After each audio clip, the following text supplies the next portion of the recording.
আজ আবারও চলে এসেছি ডিম আর কাবলি ছোলার একটি রেসিপি নিয়ে। ভিডিওটি স্কিপ না করে সম্পূর্ণ দেখার অনুরোধ রইল। কড়াই গরম হয়ে গেছে, দিয়ে দিয়েছি সর্ষের তেল। এবারে আমি সেদ্ধ করে নেওয়া কাবলি ছোলাগুলো একটু ভেজে নেব।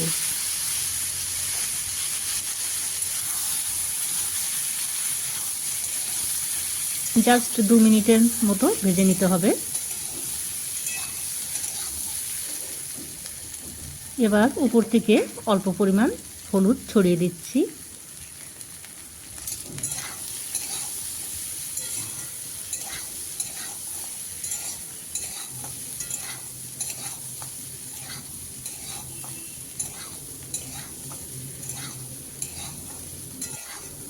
আপনারা একবার এরকমভাবে কাবলি ছোলা ভিজে রান্না করবেন, দেখবেন এর টেস্ট খুব সুন্দর হয়।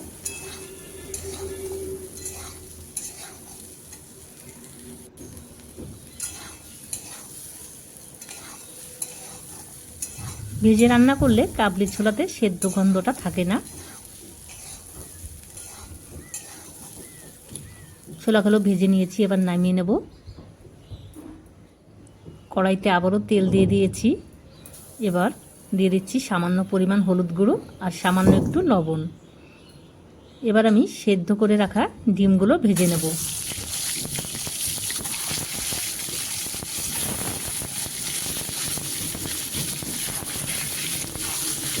আপনারা চাইলে এখানে ডিমগুলো কেটেও রান্নাটা করতে পারেন।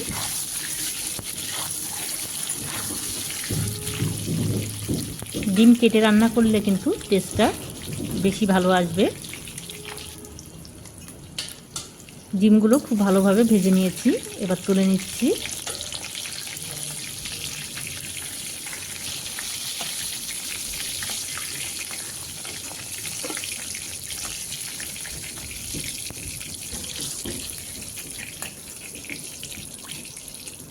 এবার এখান থেকে কিছুটা তেল আমি তুলে নিচ্ছি।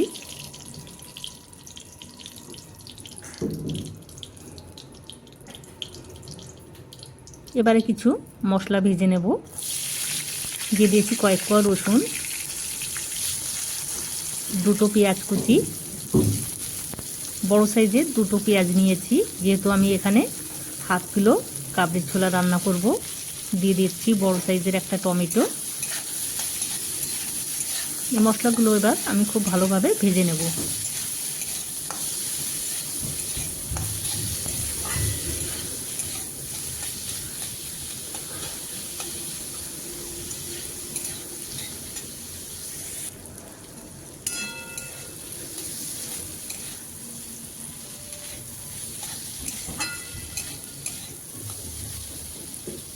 মশলাগুলো এভাবে ভেজে এবার নামিয়ে নিচ্ছি।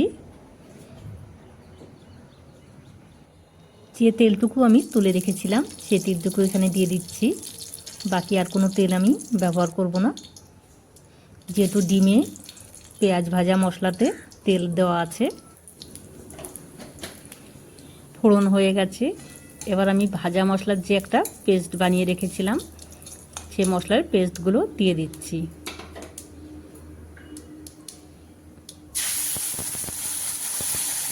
আমি যেহেতু 50%-এর মতো পেঁয়াজ টমেটোগুলো ভেজে নিয়েছিলাম, আরও 50%-এর মতো কিন্তু মশলাগুলো কষিয়ে নিতে হবে। এবারে এরই মধ্যে দিয়ে দিচ্ছি আমি 1 চামচ লঙ্কা বাটা আর 1 চামচ আদা আর জিরে বাটা। সব মশলাগুলো খুব ভালোভাবে কষিয়ে নিতে হবে।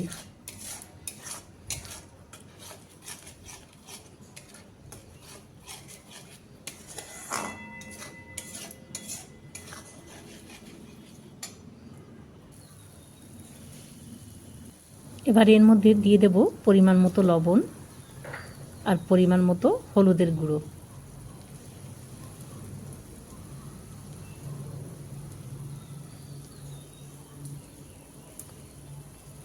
আর 2টো তেজপাতা।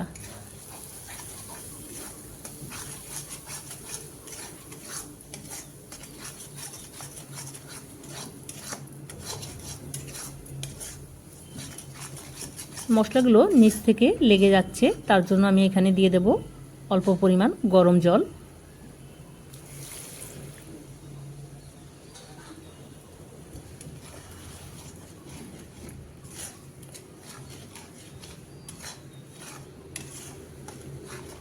মশলা যত কষানো হবে খেতে কিন্তু তত ভালো হবে।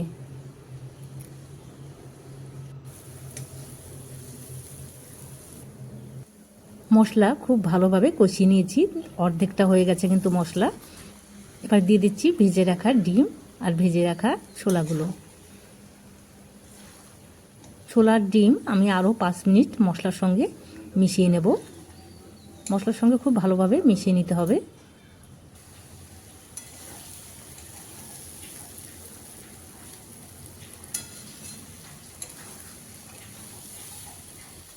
ডিম আর ছোলা খুব ভালোভাবে কষিয়ে নিয়েছি।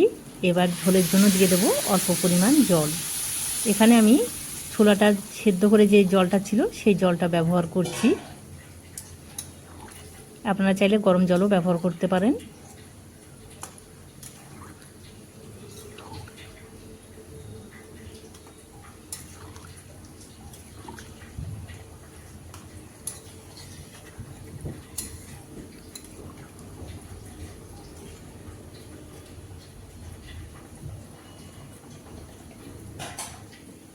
এবারে কিন্তু 2 থেকে 3 মিনিট ঢাকা দিয়ে রাখলেই রান্নাটা আমার কমপ্লিট হবে।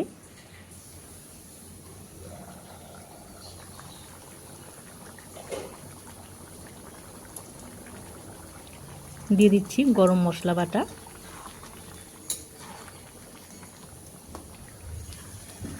গরম মশলা একটু মিশিয়ে নিতে হবে ভালোভাবে।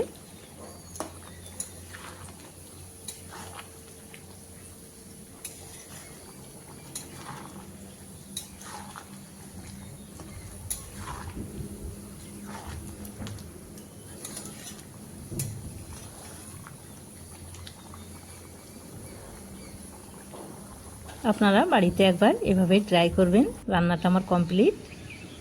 ভিডিওটি আপনাদের ভালো লাগলে লাইক, শেয়ার, সাবস্ক্রাইব করবেন।